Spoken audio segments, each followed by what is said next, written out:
This is Lies or Misleading Things Trump Has Said, a series. This is number 1 in this series, and I will be updating the description to include the new ones too, in case you are interested in those. I want to start off by saying that this will all be factual, and I will put a lot of effort into making sure it is only facts. I am aware that Trump supporters will be getting upset over these videos, but everyone should know the facts instead of believing someone blindly. That being said, I will use many different sources, and I will of course link them all below so that you guys can fact check them for yourselves. Many of these you might not think are completely accurate, which is why I will be fact checking those also while I'm fact checking the information I'm providing you.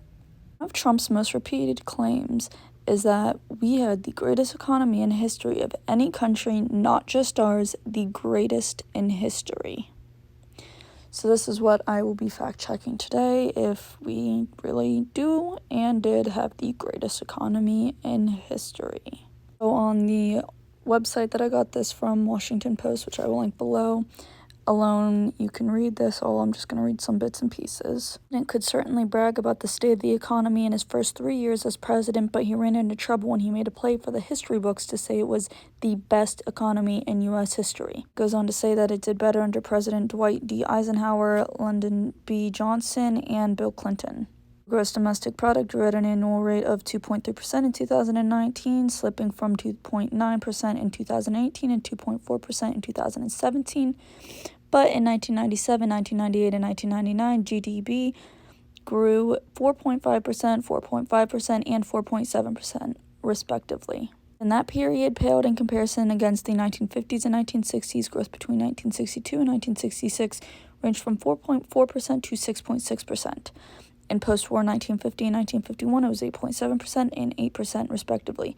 Meanwhile, the unemployment rate reached a low of 3.5% under Trump, but it dipped as low as 2.5% in 1953. After the virus tanked the economy, Trump jacked up his claim even more, falsely saying it had been the greatest economy in the history of the world. I am not coming for Trump. I am just stating the facts that everyone should be aware of. The links will be provided below in the bio, as always, so that people are able to fact-check my fact-checking, so we aren't just following each other blindly.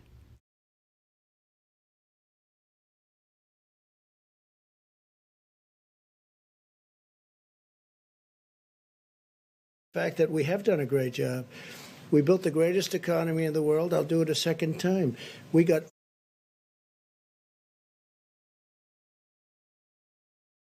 The next link I used goes on to state pretty much the same thing. The country's employment rate for April was 14.7%, which was the highest since 1948. With the addition of 2.5 million jobs, the monthly rate dropped to 13.3% for May. This was clearly during the coronavirus, which a lot of people couldn't work during because of safety issues. So that kind of explains that. Goes on to say the economy had lost 22.1 million jobs in March and April when most parts of the U.S. were under lockdown due to the coronavirus outbreak. In May, some businesses have reopened and rehiring of workers has picked up. Trump has described the numbers as an affirmation of the good work his administration has done. The U.S. economy is doing amazingly well, Trump told reporters. Here is another article link, 2020 recession. The 2020 recession began in February when the economy contracted 5%. It was caused by government-ordered shutdowns to slow the spread of the COVID-19 pandemic. It ended the longest economic expansion in history. The Conference Board predicts that in the second quarter, the economy will dive by around 45%. The Federal Reserve Bank of Atlanta has a similar outlook, forecasting a 40.4% plunge in second quarter growth. That is twice as bad as the 26% drop during the Great Depression. The economy contracted from $1.1 trillion in 1929 to $817 billion in 1933. The current decline happened in just 2 months instead of the 4 years it took during the Depression. April 2020, the U.S. economy lost an astonishing 20.5 million jobs. That's after losing 881,000 jobs in March. And then below it goes on to list the type of jobs and how many they lost. This part states the retail sales wipeout and the stock market crash. Pause it, read it all. 10 biggest one-day point losses in Dow Jones history. March 16th of 2020, March 12th of 2020. The 10 biggest one-day point losses are all in 2020. Causes of the 2020 recession. In March 13th, 2020, President Donald Trump declared a national emergency in response to the COVID-19 pandemic. Closest parallel in history to 2020's health crisis is the 1918 flu pandemic. It lasted from the spring of 1918 through the spring of 1919. 1 out of 3 people got sick, and of those, 10% died. Unemployment rate. The unemployment in August was 3.9%, and it dipped as low as 3.8% in May, but the unemployment rate was as low as 2.5% in 1953. In fact, it was below 3.9% for much of 1951, 1952, and 1953. The unemployment rate was as low as 3.4% in 1968 and 1969, and was 3.8% in 2000.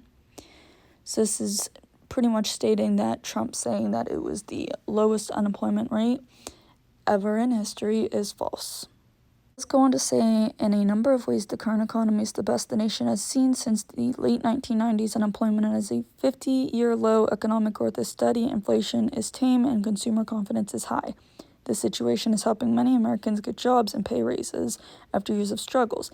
Any president would be touting an economy like this with record low employment rates for African Americans, Hispanics, and people with less than a high school diploma, which is stating that there is something to be proud about, but don't go on to mislead the information saying it as at the all-time lowest, the economy is the best ever in history in the entire world. That would be false. Where Trump goes too far is in touting the economy is the best ever and trying to portray the end of the Obama era as dire and himself as the hero, flying in on the Trump jet to save the day. He has taken steps such as tax cuts to keep the economy growing and increase competitiveness, but he's also inflicted pain. His tariffs have hurt U.S. manufacturing and agriculture, and his tax cuts and increased government spending have added substantially to the national debt.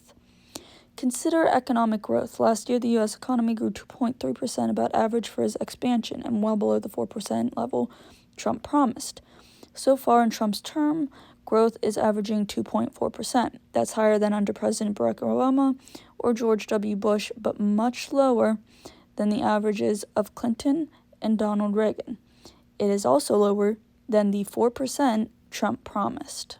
Economic growth by presidential term, changing gross domestic product at an annualized rate adjusted for inflation.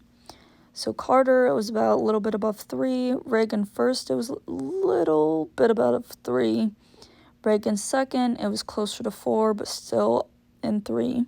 H.W. Bush, it was a little bit above 2. Clinton first, it was a little bit above 3. Clinton second, it was about halfway above 4. Bush first, it was about halfway between 2 and 3.